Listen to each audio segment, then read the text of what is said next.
मित्रों,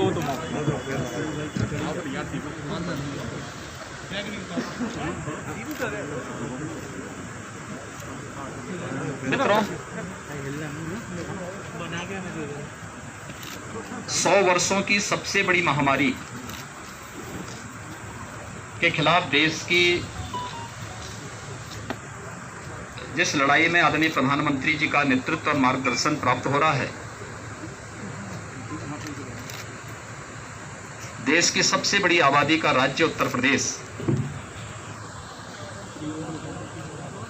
अपने जनप्रतिनिधियों, प्रशासनिक team, health workers, corona warriors और जनता जनार्दन के सहयोग से मजबूती से इस लड़ाई को लड़ रही है और उसके परिणाम भी हमारे सामने आ रहे हैं।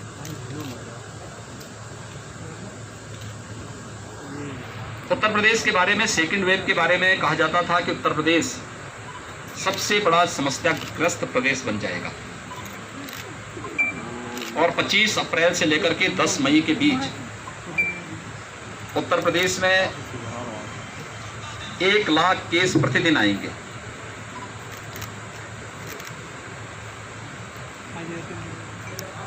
उत्तर प्रदेश ने सफलतापूर्वक इसको फेस किया और ये समस्या नहीं आने दी। पिछले प्रदेश के अंदर जो सब मैक्सिमम जो प्रतिदिन पॉजिटिव केस आए थे वह 24 अप्रैल को आए थे 38,000 और प्रदेश के अंदर हम लोगों ने यहाँ पर जब पॉजिटिविटी ज़्यादा थी और रिकवरी कम थी तब यहाँ पे सक्रिय केसेस की संख्या थी 3,10,000, यानी जो एक्टिव केस थे 3,10,000 थे। आज प्रदेश के अंदर जो पॉजिटिव केस आए हैं वह 38,000 से घट करके अब ये 4,800 तक आ गए हैं और जो प्रदेश के अंदर एक्टिव केस थे 3,10,000 30 अप्रैल को आज प्रातः 6 बजे तक उनकी जो संख्या है यह घट करके अब 84,000 पे आ गई है। यानी हम लोगों ने पिछले 22 दिनों के अंदर 2,26,000 से अधिक एक्टिव केस को रिकवर करके उन्हें सकुशल घर भेजा है। प्रदेश की रिकवरी इस समय 93% से अधिक है। प्रदेश के अंदर पॉजिटिविटी अभी 2 के आसपास है। लगातार प्रयास किए जा रहे हैं। टेस्टिंग प्रदेश की सर्वाधिक है। 4,67,00,000 से अधिक टेस्ट वर्तमान में प्रदेश यहाँ पे कर चुका है, लेकिन फर्स्ट वेव और सेकेंड वेव में कुछ अंतर है। फर्स्ट वेव में हमें ऑक्सीजन की किल्लत नहीं हुई, लेकिन सेकेंड वेव में जितने अधिक संक्रमण था उतनी तेजी के साथ ऑक्सीजन की आपूर्ति की मांग भी बढ़ी और एक प्रकार से क्राइसिस से देखने को मिली। हम आभारी हैं भारत सरकार के जिन्होंने हमें ऑक्सीजन एक्सप्रेस उपलब्ध करवाई, वायुसेना के विमान उपलब्ध करवाए। हम लोगों ने जहां ऑक्सीजन उपलब्ध थी देश में वहां से ऑक्सीजन एक्सप्रेस के माध्यम से प्रदेश के अलग अलग जनपदों में उपलब्ध करवाने का कार्य किया और आज भारत सरकार के सहयोग से राज्य सरकार और तमाम हमारी अन्य संस्थाएं मिलकर के हर जनपद को ऑक्सीजन के क्षेत्र में आत्मनिर्भर बनाने के लिए भी कार्य कर रही हैं। अकेले इस कमिश्नरी में 15 नए ऑक्सीजन प्लांट लग रहे हैं। झांसी में 6 ऑक्सीजन प्लांट अकेले झांसी में लग रहे हैं, लेकिन हमने थर्ड वेव की भी तैयारी की है। थर्ड वेव के लिए अभी शहर मेडिकल कॉलेज में पीडियाट्रिक आईसीयू के निर्माण की कार्रवाई हमारी प्रारंभ हो चुकी है। हर डिस्ट्रिक्ट हॉस्पिटल में भी, इसके अलावा ग्रामीण क्षेत्र में सीएससीज में भी हम इसको फोकस कर रहे हैं। दूर दराज के लोगों को इस ना आना पर बहुत उनको समस्या ना होने पाए, इसके लिए इसको फोकस करते हुए अभी से इस अभियान को हम लोगों ने लिया है और इसीलिए मैं बुंदेलखंड के प्रवास पे आया हूँ। बुंदेलखंड में भी मैंने झांसी, ललितपुर और जालौन की समीक्षा बैठक ली है। टीम ने यहाँ पर अच्छा करने का प्रयास किया है और उसमें पूरी टीम मिलकर के इस अभियान को आगे बढ़ा रही है। उसके परिणाम भी सामने आए हैं। जो पॉजिटिविटी रेट यहाँ पर थी उसमें काफ़ी गिरावट आई है, रिकवरी तेजी के साथ यहाँ पर बढ़ी है।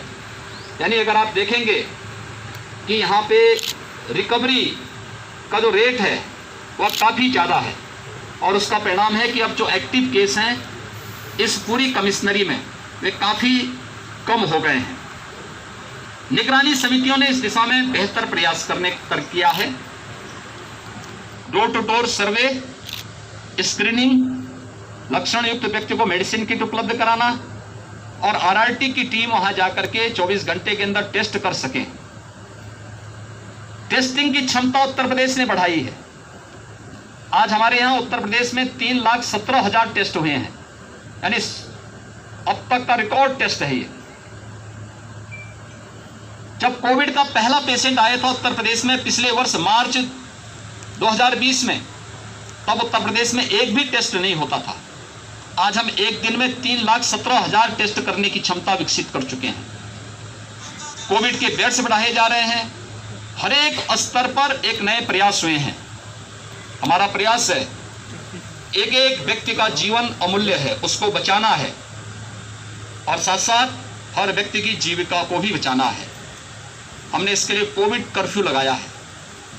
कोरोना कर्फ्यू सामान्य जनजीवन प्रभावित हुए बगैर हमारी कोविड संक्रमण की चेन को तोड़ने की जो नीति है उसको हम सफलतापूर्वक आगे बढ़ा रहे हैं। और कोरोना कर्फ्यू को इसलिए 31 मई तक सुबह 7 बजे तक हम लोगों ने बढ़ाया है। इसमें हमारी आवश्यक सेवाएं चल रही हैं, उद्योग हमारे चल रहे हैं, परिवहन निगम की बसें उत्तर प्रदेश के अंदर संचालित हो रही हैं, सब्जी मंडी, फल मंडी, गेहूं क्रय केंद्र, कोटे की दुकान, ये सभी हमारे संचालित हो रहे हैं। लेकिन सब में कोविड प्रोटोकॉल का पालन करने के लिए व्यवस्था दी गई है। हर एक प्रकार से व्यवस्था प्रधानमंत्री जी ने प्रधानमंत्री गरीब कल्याण पैकेज के अंतर्गत मई और जून में हर परिवार को 5 किलो खाद्यान्न पर यूनिट देने की व्यवस्था की। और उत्तर प्रदेश सरकार जून, जुलाई, अगस्त में प्रदेश के अंदर 15 करोड़ लोगों को निःशुल्क खाद्यान्न वितरण करने का कार्य करेगा। 1 जून से हम लोगों ने यह व्यवस्था भी की है कि वैक्सीनेशन का कार्यक्रम भी सफलतापूर्वक आगे बढ़ सके। अब तक हम लोग प्रदेश में 1,62,00,000 लोगों को वैक्सीन दे चुके हैं। 18 से 44 के बीच के जो युवा हैं इनको भी वैक्सीन देने की कार्रवाई युद्ध स्तर पर चल रही है। अब तक हम लोगों ने 18 से 44 के बीच की उम्र के 10 लाख से अधिक लोगों को, युवाओं को वैक्सीन दिया है। अभी तक हमारे कमिश्नरी मुख्यालय और कुल 23 जनपद हमारे वर्तमान में 18 से 23 उम्र के लोग 18 से 44 वर्ष की उम्र के लोगों के लिए वैक्सीन की कार्रवाई के साथ जुड़े थे। 1 जून से 75 जनपदों में हम वैक्सीनेशन का कार्यक्रम प्रारंभ करेंगे।